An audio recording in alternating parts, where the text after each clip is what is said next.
नमस्कार दोस्तों, यदि आप भी भारत और न्यूजीलैंड के बीच खेले जा रहे 3 मैचों की टेस्ट सीरीज के दूसरे टेस्ट मुकाबले के दूसरे दिन का खेल देखकर खुश हुए हैं, तो हमारी इस वीडियो को एक लाइक जरूर कीजिएगा।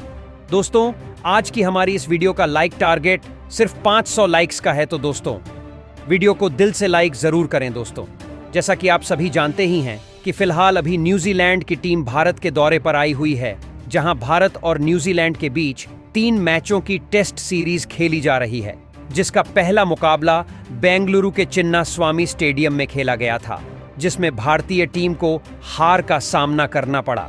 जिसके बाद अब दोनों ही टीमें सीरीज का दूसरा टेस्ट मुकाबला खेल रही हैं, जिसमें पहले भारतीय टीम के बल्लेबाजों ने अपनी बल्लेबाजी का ऐसा कमाल दिखाया जिसने न्यूजीलैंड की टीम के पूरे होश उड़ा दिए। तो वहीं दूसरे दिन का खेल में भारतीय गेंदबाजों ने न्यूजीलैंड के बल्लेबाजों के ऊपर ऐसा कहर ढाया जैसा कभी सपने में भी न्यूजीलैंड की टीम ने नहीं सोचा होगा। तो दोस्तों, बताने जा रहे हैं आपको भारत और न्यूजीलैंड के बीच खेले गए दूसरे टेस्ट मुकाबले के दूसरे दिन का पूरा रोमांचक हाइलाइट्स। उससे पहले यदि आपने अभी तक चैनल को सब्सक्राइब नहीं किया है तो सब्सक्राइब ज़रूर करें, ऐसे ही क्रिकेट की अपडेट पाते रहने के लिए। तो दोस्तों, आप सभी जानते ही हैं कि भारत और न्यूजीलैंड के बीच 3 मैचों की टेस्ट सीरीज का दूसरा टेस्ट मुकाबला पुणे के मैदान में खेला जा रहा है, जहां न्यूजीलैंड की टीम ने टॉस जीता था और सोचा कि पहले टेस्ट मुकाबले की तरह ही भारतीय टीम को जल्दी आउट करके उनके ऊपर बड़ी लीड हासिल करेंगे। लेकिन भारतीय बल्लेबाजों ने उनके इस प्लान को पूरा चौपट कर डाला और खेल का पासा ऐसा पलटा जिसने न्यूजीलैंड की टीम के होश उड़ा दिए। जी हाँ दोस्तों, जहां पहले बल्लेबाजी करते हुए भारतीय बल्लेबाज रोहित शर्मा, यशस्वी जायसवाल, ऋषभ पंत और सरफराज खान ने न्यूजीलैंड के गेंदबाजों की जमकर धुनाई कर डाली और पहले ही दिन 500 से ज्यादा रनों का स्कोर बनाकर रख दिया। जहां पहले दिन का खेल खत्म होने तक भारतीय टीम ने स्कोर बोर्ड पर 513 रन लगा दिए थे और ऋषभ पंत जहां नाबाद 82 रन, तो वहीं दूसरी तरफ के एल राहुल 38 रन बनाकर क्रीज पर जमे हुए थे।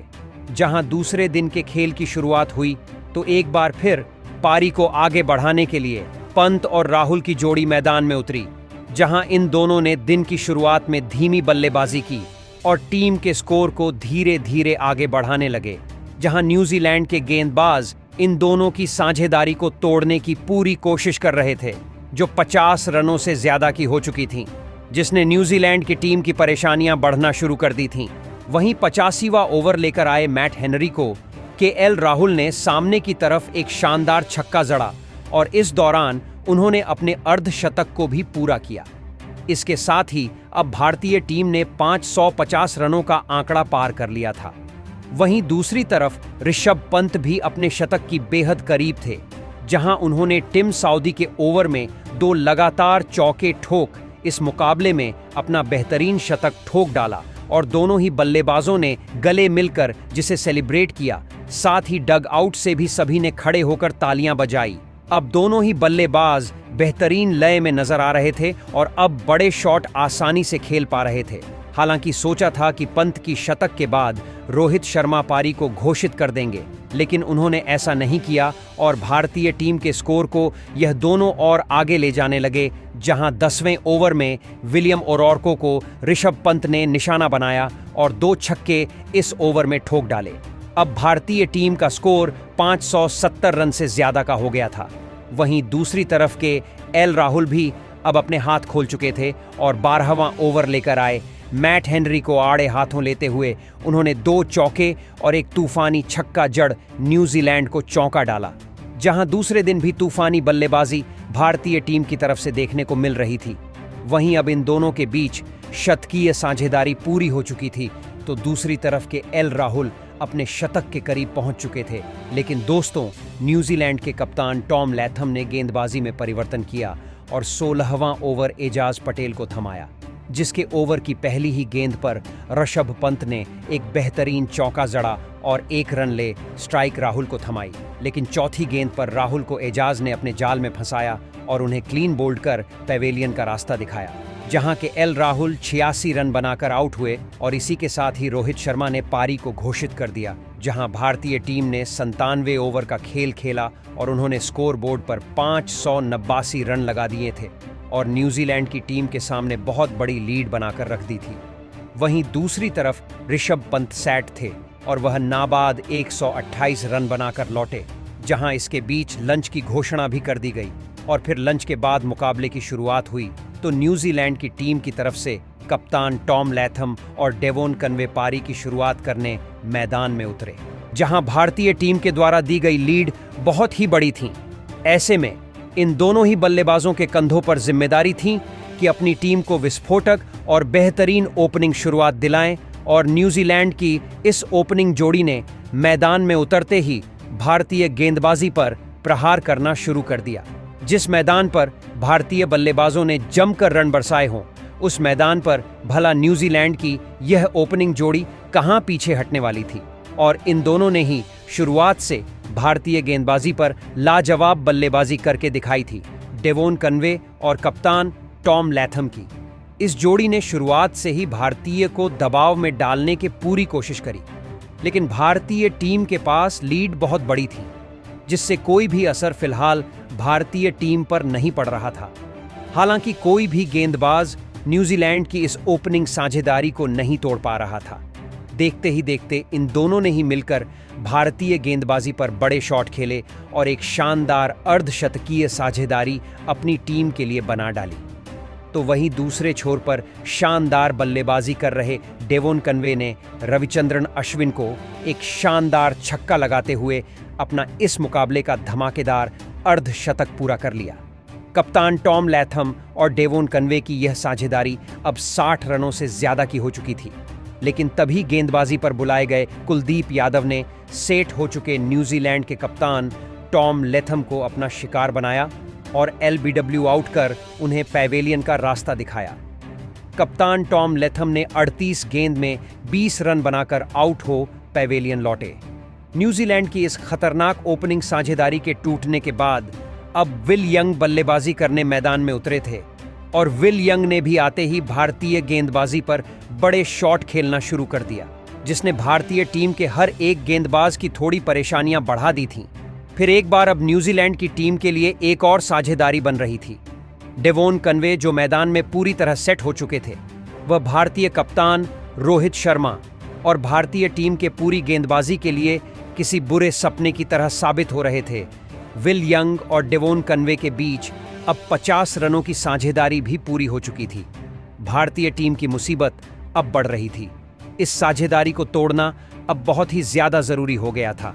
अब विल यंग और सेट हो चुके डेवोन कनवे की यह साझेदारी 70 रनों से ज्यादा की हो चुकी थी, लेकिन तभी गेंदबाजी पर आए रविंद्र जडेजा ने सेट हो चुके विल यंग को कुलदीप यादव के हाथों कैच आउट करवाकर भारतीय टीम को बड़ी सफलता दिलाई।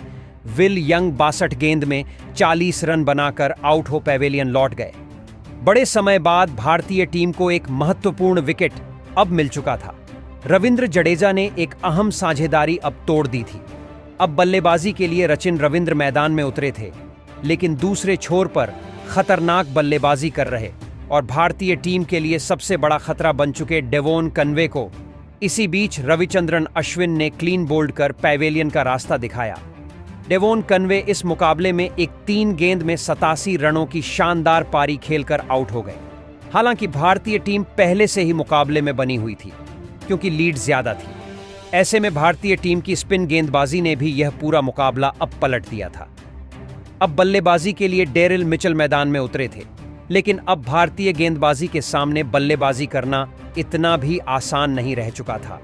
भारतीय टीम का हर एक गेंदबाज अपनी पूरी जी जान लगाकर न्यूजीलैंड के बल्लेबाजी को रोकने की पूरी कोशिश कर रहा था, लेकिन अब फिर एक बार रचिन रविंद्र और डेरिल मिचेल ने मिलकर एक महत्वपूर्ण मौके पर न्यूजीलैंड की टीम की इस कमजोर दिख रही पारी को संभाल लिया और एक और साझेदारी अपनी टीम के लिए बनाना शुरू कर दिया। यह दोनों ही बल्लेबाज शानदार बल्लेबाजी कर रहे थे और भारतीय गेंदबाजी को विकेट लेने से रोक रहे थे। और फिर इस दौरान टी ब्रेक हुआ, जहां न्यूजीलैंड की टीम ने डेरिल मिचेल और रचिन रविंद्र की इस साझेदारी के बदौलत 170 रन 3 विकेट के नुकसान पर बना लिए थे। अब दोस्तों, टी ब्रेक के बाद मुकाबला शुरू हुआ और रचिन रविंद्र और डेरिल मिचेल की जोड़ी मैदान में उतरी, जहां दोस्तों शुरुआत में तो ऐसा लग रहा था कि ये दोनों बल्लेबाज आउट होंगे नहीं और भारत के लिए मुसीबत बढ़ती चली जाएगी। लेकिन तभी डेरिल मिचेल के रूप में पहला बड़ा झटका टी ब्रेक के बाद न्यूजीलैंड की टीम को लगा। दरअसल दोस्तों डेरिल मिचेल बाहर जाती हुई गेंद पर ऑफ स्टंप की ओर शॉट खेल बैठे और यहां खड़े यशस्वी जायसवाल ने शानदार कैच लपककर डेरिल मिचेल को चलता किया और दोस्तों 26 रन बनाकर डेरिल मिचेल के रूप में न्यूजीलैंड की टीम को चौथा झटका लगा। अब दोस्तों जैसे ही यह विकेट गिरा तो फिर मैदान पर बल्लेबाजी के लिए उतरे टॉम ब्लंडल। जहां दोस्तों भारतीय टीम के द्वारा दी गई लीड को पार करना था तो न्यूजीलैंड की टीम को एक बहुत बड़ी साझेदारी की जरूरत थी।